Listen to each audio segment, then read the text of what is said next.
घर घर तालीम का ख्वाब अब बना हकीकत, चमकता आज, रोशन कल की जमानत।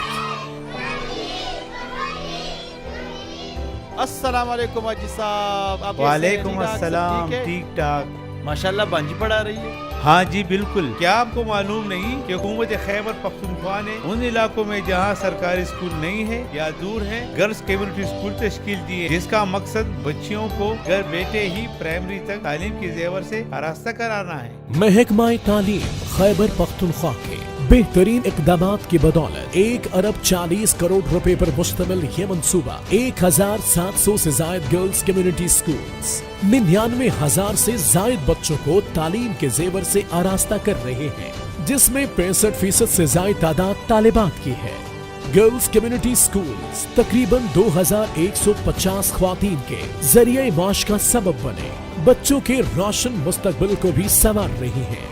अब हर बच्चा बनेगा पढ़ा लिखा पाकिस्तानी।